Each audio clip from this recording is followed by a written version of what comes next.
Basketball ಟೂರ್ನಮೆಂಟನ್ನು ಆಯೋಜಿಸಲಾಗಿದೆ. ಬೆಂಗಳೂರಿನಿಂದ ವಿವಿಧ ಶಾಲೆಯ ತಂಡಗಳು ಆಗಮಿಸಿದಿರಿ. ಅದೇ ರೀತಿ ಕೋಲಾರ ತಂಡಗಳು ಕೂಡ ಸ್ಪರ್ಧೆಯಲ್ಲಿ ಭಾಗವಹಿಸಿದಿರಿ. ಮೊದಲ ಪಂದ್ಯದಲ್ಲಿ ಬೆಂಗಳೂರು ಮತ್ತು ಕನಕ ತಂಡ ಕೋಲಾರದ ಅತ್ಯುತ್ತಮವಾಗಿ ಆಟ ಆಡ್ತಾ ಇದ್ದಾರೆ. ಅದನ್ನು ಕೂಡ ಮಕ್ಕಳು ಪ್ರತಿ ಶೂಟನ್ನು ಕೂಡ ಎಂಜಾಯ್ ಮಾಡ್ತಾ ಕ್ರೀಡಾ ಸ್ಫೂರ್ತಿಯನ್ನು ಮೆರೀತಾ ಇದ್ದಾರೆ ಮತ್ತು ಕ್ರೀಡಾಪಟುಗಳನ್ನು ಪ್ರೋತ್ಸಾಹಿಸ್ತಾ ಇದ್ದಾರೆ. ಹಾಗಾಗಿ ಎಲ್ಲ ಮಕ್ಕಳಿಗೆ ಮತ್ತೊಮ್ಮೆ ನನ್ನ ಧನ್ಯವಾದಗಳನ್ನು ಅರ್ಪಿಸ್ತಾ ಇದ್ದೇನೆ. ಕೋಲಾರದ ವಿಶ್ವೇಶ್ವರಯ್ಯ ಇಂಟರ್ನ್ಯಾಷನಲ್ ಶಾಲೆ ಕೋಲಾರದಂಥ ಬರಪೀಡಿತ ಪ್ರದೇಶದಲ್ಲಿ ಹಿಂದುಳಿದಿರುವಂಥ ಮಕ್ಕಳಿಗೆ ಅಂತಾರಾಷ್ಟ್ರೀಯ ಮಟ್ಟದ ವಿದ್ಯಾಭ್ಯಾಸವನ್ನು ಕೊಡಬೇಕು ಅನ್ನೋ ಕಾರಣಕ್ಕಾಗಿ ಬಹಳ ಕನಸುಗಳನ್ನು ಇಟ್ಕೊಂಡು ಶಬರೀಶ್ ಅವರು ಮತ್ತು ಅವರ ಕುಟುಂಬ ವರ್ಗದವರು ಈ ಶಾಲೆಯನ್ನು ಆರಂಭಿಸಿದ್ದಾರೆ. ಈ ಶಾಲೆಯನ್ನು ಇಷ್ಟು ಅಚ್ಚುಕಟ್ಟಾಗಿ ರೂಪಿಸೋದಕ್ಕೆ ಶ್ರೀದೇವಿ ಮೇಡಮ್ ಕೂಡ ಮತ್ತು ಅವರ ಎಲ್ಲ ತಂಡ ಕಾರಣಕರ್ತರಾಗಿದ್ದಾರೆ.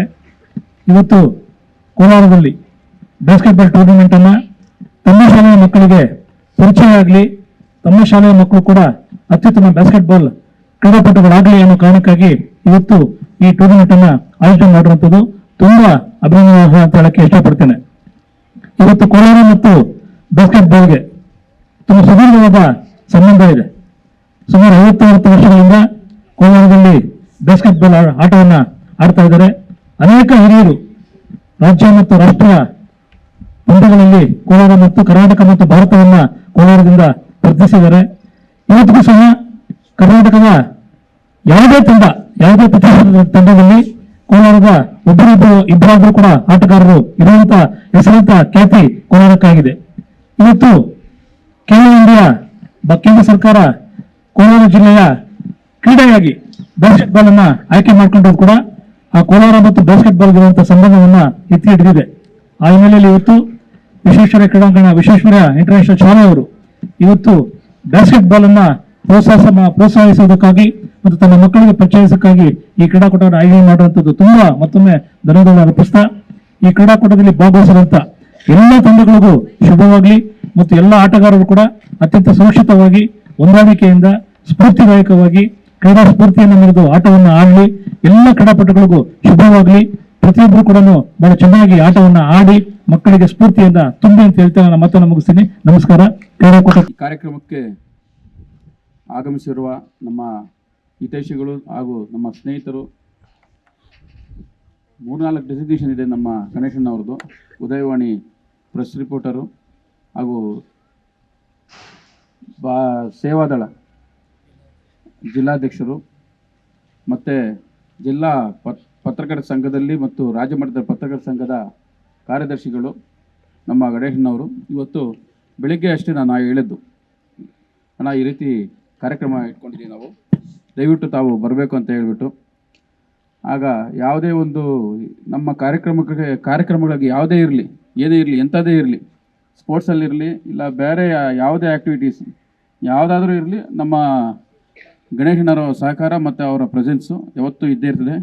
ಅವ್ರು ಇವತ್ತಿನ ದಿನ ಇಲ್ಲಿ ಬಂದಿರೋದಕ್ಕೆ ನಾನು ಮತ್ತೊಮ್ಮೆ ನಮ್ಮ ಶಾಲೆ ಪರವಾಗಿ ಅವರಿಗೆ ಸ್ವಾಗತವನ್ನು ಕೋರುತ್ತಾ, ಮತ್ತು ನಮ್ಮ ಶಾಲೆಯ ಪ್ರಾಂಶುಪಾಲ ಪಾಲಕರಾಗಿರ್ತಕ್ಕಂಥ ಡಾಕ್ಟರ್ ಶ್ರೀದೇವಿ ಮೇಡಮ್ ಅವರೇ ಮತ್ತು ನಮ್ಮ ಎಲ್ಲ ಸಿಬ್ಬಂದಿ ವರ್ಗದವರೇ, ಪತ್ರಕರ್ತ ಮಿತ್ರರೇ, ಹಾಗೂ ವಿಶೇಷವಾಗಿ ಇವತ್ತಿನ ದಿನ ಈ ಒಂದು ಬಾಸ್ಕೆಟ್ಬಾಲ್ ಟೂರ್ನಮೆಂಟ್ ಆಯೋಜನೆಗೆ ಮೂಲ ಕಾರಣಕರ್ತರಾಗಿರ್ತಕ್ಕಂಥ ರಘು ಸರ್ ಅವರು ಮತ್ತು ಯೋಗೇಶ್ ಸರ್ ಅವರೇ ಮತ್ತು ಎಲ್ಲ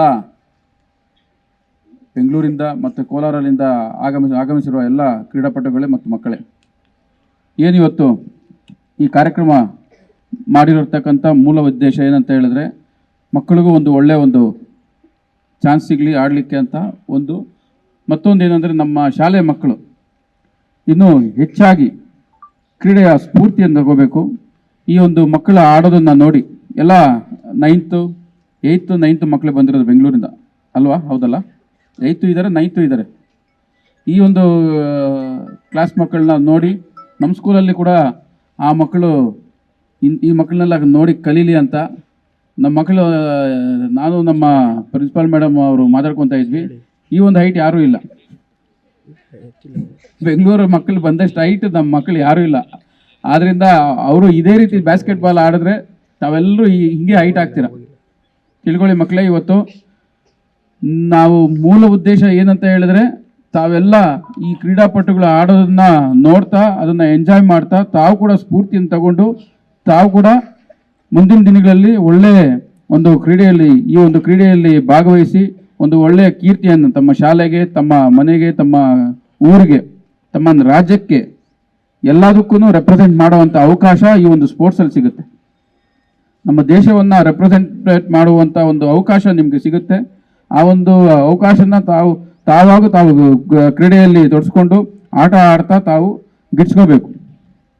ಅದಕ್ಕೆ ತಾವೆಲ್ಲರೂ ಒಂದೇ ಒಂದು ಮನಸ್ಸಲ್ಲಿ ಇವತ್ತಿನ ಒಂದು ಅವಕಾಶವನ್ನು ಕೊಟ್ಟಿರೋದನ್ನ ತಾವೆಲ್ಲರೂ ಉಪಯೋಗಿಸ್ಕೋಬೇಕು ಅಂತ ಹೇಳ್ತಾ, ಮತ್ತು ವಿಶೇಷವಾಗಿ ಈಗ ಬೆಂಗಳೂರಿಂದ ಕೋಚಸ್ ಬಂದಿದ್ದಾರೆ,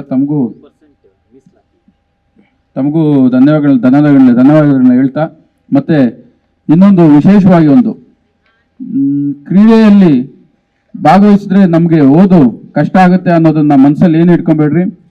ನಿಮಗೆ ಮುಂದಿನ ದಿನಗಳಲ್ಲಿ ಈ ಒಂದು ಕ್ರೀಡೆ ಒಂದು ಸ್ಪೋರ್ಟ್ಸ್ ಕೋಟ ಅನ್ನೋದು ಒಂದು ಇದ್ದೇ ಇರುತ್ತೆ. ನೀವು ಒಳ್ಳೆ ಒಂದು ಸ್ಪೋರ್ಟ್ಸಲ್ಲಿ ಒಳ್ಳೆ ಹೆಸರು ಮಾಡಿದ್ದೀರಿ ಅಂತ ಹೇಳಿದ್ರೆ ತಮಗೆ ವಿಶೇಷವಾಗಿ ಸ್ಪೋರ್ಟ್ಸ್ ಕೋಟ ಅಂತ ಹೇಳ್ಬಿಟ್ಟು 2% ಸರ್ಕಾರನೇ 2% ಮೀಸಲಿಟ್ಟಿದೆ. ಅದರಿಂದ ಸ್ಪೋರ್ಟ್ಸಲ್ಲಿ ಕೂಡ ನೀವು ಆಡ್ಕೊಂಡೋದ್ರೆ ನಿಮ್ಗೆ ಒಳ್ಳೆ ಅವಕಾಶಗಳು ಸಿಗುತ್ತೆ. ಹಲವಾರಷ್ಟು ಬ್ಯಾಸ್ಕೆಟ್ ಬಾಲ್ ಆಡಿರ್ತಕ್ಕಂಥ ನಮ್ಮ ಕೋಲಾರ ಒಂದು ಹಿರಿಯರಿಗೆ ಸುಮಾರು ಬ್ಯಾಂಕ್ಸಲ್ಲಿ ಮತ್ತು ಗೌರ್ಮೆಂಟ್ ಆಫೀಸ್ಗಳಲ್ಲಿ ಕೆಲಸ ಸಿಕ್ಕಿರೋದು ಉದಾಹರಣೆಗಳು ನಾವು ಕಂಡು ಬಂದಿದ್ದೀವಿ. ನಮ್ಮ ತಂದೆಯವರ ಜೊತೆಯವರು ಕೂಡ ಈ ಒಂದು ಬ್ಯಾಂಕ್ಗಳಲ್ಲೆಲ್ಲ ಕೆಲಸ ಸಿಕ್ಕಿರೋದು ನಮಗೂ ಅದು ತಿಳಿದಿರೋಂಥ ವಿಚಾರ. ತಾವು ಕೂಡ ಅಷ್ಟೇ ಈ ಒಂದು ವಿಚಾರವನ್ನು ಮನಸ್ಸಲ್ಲಿ ಇಟ್ಕೊಂಡು ತಾವೆಲ್ಲರೂ ಆಟವನ್ನು ಆಡಬೇಕು ಅಂತ ಹೇಳ್ಬಿಟ್ಟು ಇವತ್ತು ದಿನ ನಾನು ಮಾತನ್ನು ಹೇಳೋಕ್ಕೆ ಇಷ್ಟಪಡ್ತೇನೆ. ತಮ್ಮೆಲ್ಲರಿಗೂ ಇವತ್ತು ಇಲ್ಲಿ ಬಂದಿರೋದಕ್ಕೆ ಧನ್ಯವಾದ.